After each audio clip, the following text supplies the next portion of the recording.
अस्सलाम वालेकुम जी। हर इंसान को अपनी ज़िंदगी में सहूलतें और आसाइशें चाहिए होती हैं। एक इज़्ज़तदार ज़िंदगी जिसके अंदर वो अपनी फैमिली को हर सहूलत दे सके, खुशी के साथ ज़िंदगी गुजार सके, थोड़ा ही सही लेकिन मुयस्सर हो। मैं बात करना चाह रही हूँ उन परदेसियों के बारे में जो घर में सहूलियात की तंगी, आसाइशों की कमी के बाइस अपने घर बार, अपने देश, अपने बीवी बच्चों, माँ बाप, बहन भाइयों को छोड़कर दूसरे मुल्क में चले जाते हैं।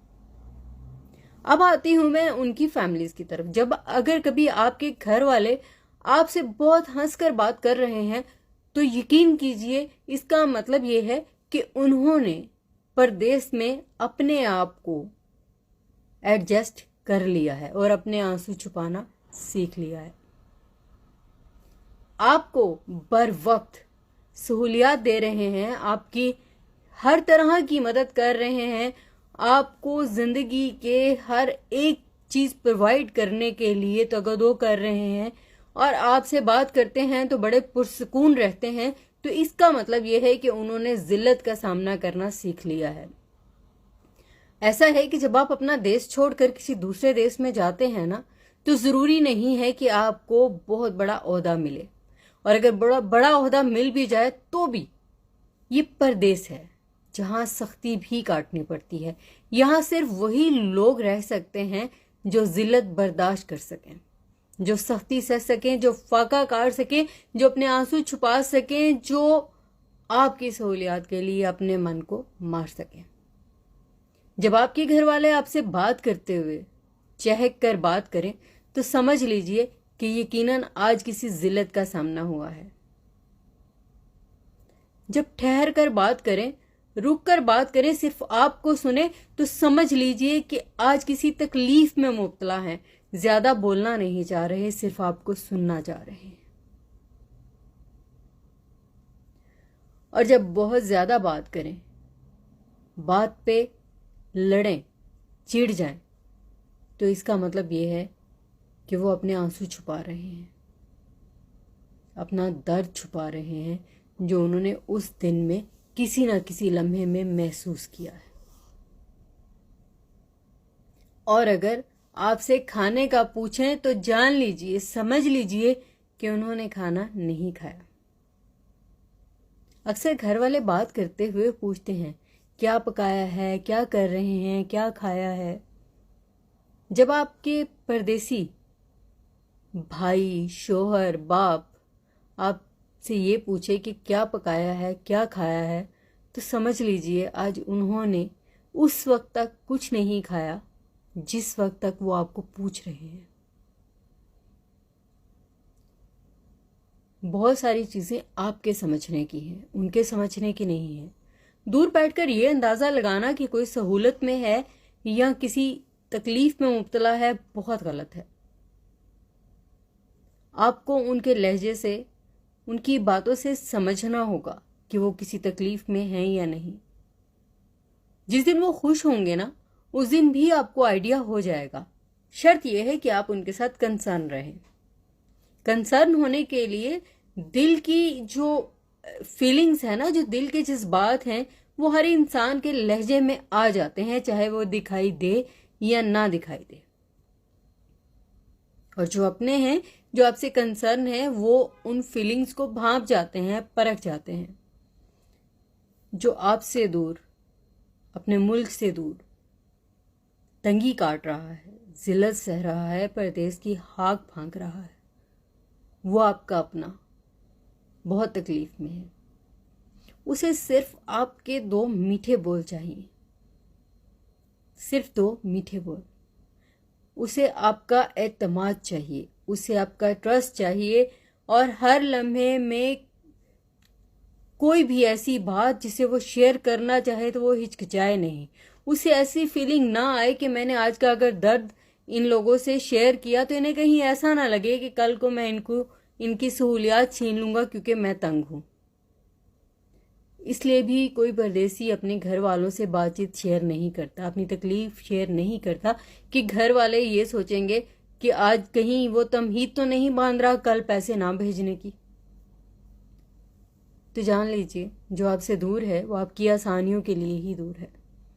वरना हकीकत ये है कि परदेश एक ऐसा शराब है जो इसमें फंस जाता है वो फिर कभी निकल नहीं पाता, और जो निकल जाता है वो आपकी आसानियों के लिए निकलता है। बज़ाहिर वो ये समझता है कि वो दुनिया में चल फिर रहा है, बहुत खुश है, बाहर क्या हजूम भी उसके दिल को खुश नहीं कर सकता, अंदर से वो पूरी तरह तन्हा होता है, क्योंकि हर इंसान को अपने तो चाहिए और परदेश में कोई अपना नहीं होता। अपने से दूर लोगों की, चाहे वो बाप है, भाई है, बेटा है, शोहर है, कदर कीजिए, इज्जत कीजिए और उनके दिल से निकलने वाले हर एक फीलिंग को महसूस कीजिए, उनके साथ कंसर्न रहकर। कभी कभी उनको बातों से भी सहूलत दे दिया करें, ना कि बातचीत करते हुए आप ये कहें कि जी आज फलां चीज़ नहीं है, आज फलां चीज़ हो गई। ज़रूरी है कि दूर बैठे शख्स को आप सिर्फ हादसात सुनाएं?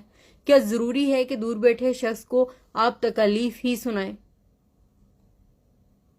आज की ये बात करने का मकसद ये था कि आज मैंने सुना कि एक खातून जो है वो अपने शोहर से जो बात कर रही थी, तो वो ये कह रही थी बड़े दिन हो गए हैं पैसे नहीं भेजे तुमने, कुछ अंदाज़ा है कि घर में क्या हालात चल रहे हैं।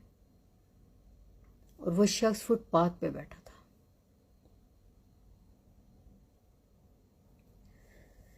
अब आप अंदाज़ा कीजिए, फुटपाथ पे बैठा शख्स ज़्यादा तकलीफ में है, घर में बिस्तर पर बैठी बीवी जो शिकायत कर रही है, या वो ज़्यादा तकलीफ में है? अंदाज़ा आप कीजिए, उसको अंदाज़ा लगाने के बाद फैसला कीजिए। आपसे दूर शख्स बहुत कुछ सह रहा है, बहुत कुछ ऐसा जो मैं चाहूँ भी तो बयान नहीं कर सकती, क्योंकि जिस पे गुजर रही होती है वो भी बयान नहीं करना चाहता, क्योंकि वह जानता है कि वो दर्द की ज़िंदगी गुजार रहा है। जो लोग परदेश में शौक से जाते हैं वो परदेश में 4 दिन नहीं रह पाते, भाग आते हैं वापस, क्योंकि वहाँ की तन्हाई उन्हें काट खाने को दौड़ती है। कोई अपना नहीं होता, कहीं पर जुबान अपनी नहीं होती, कहीं पर लोग अपने नहीं होते, सब कुछ अजनबी सा लगता है। घूमते हैं, फिरते हैं, थोड़ी सी ऐश करते हैं, वापस आ जाते हैं। पर जो परदेसी बैठे हैं आपसे दूर सालों से, वो ऐसा कुछ नहीं कर पाते। उनके बहुत सारे औकात ऐसे हैं जिसमें आपको लगता है कि वो अयाशी कर रहे होंगे, तो वो ओवर टाइम लगा रहे होते हैं। फ़ोन नहीं उठाया, बेल की रिस्पॉन्स नहीं आया, तो आपको लगता है कहीं और किसी गलत एक्टिविटी में मसरूफ़ हैं। तो ऐसा कुछ नहीं है। अपने परदेसी भाइयों का, शोहर का, बाप का ख्याल कीजिए। उनके जज्बात आप नहीं समझेंगे तो कौन समझेगा? क्योंकि परदेश में मौजूद लोग दर्द नहीं समझते, खास तौर पे परदेसी का दर्द सिर्फ परदेसी समझ पाता है। और जहां पर एक जैसे लोग इकट्ठे हो जाए ना, वो एक दूसरे को दर्द नहीं बताते। उनके सारे दुख, उनके सारे गिले शिकवे, उनकी सारी परेशानियां उनके दिलों में ही होती हैं। जैसे बहुत सारे परदेसी एक कमरे में रहते हैं तो एक दूसरे को अपना कभी भी गम नहीं बताते। हंसी मजाक तो सब कुछ चलता ही है, जिंदगी का हिस्सा है, अपने गम भुलाने के लिए, लेकिन कभी नहीं बताते कि आज मैं उदास हूं, मेरा दिल रोने को चाह रहा है, आज मैं परेशान हूँ, माँ से बात करना चाहता हूँ, बहन से बात करना चाहता हूँ, बेटी से बात करना चाहता हूँ, बीवी से बात करना चाहता हूँ। इस तरह की कोई डिस्कशन वो एक दूसरे के साथ नहीं करते।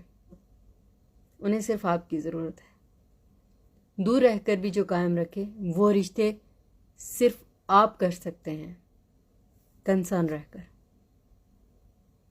खुश रहिए जहाँ भी रहिए।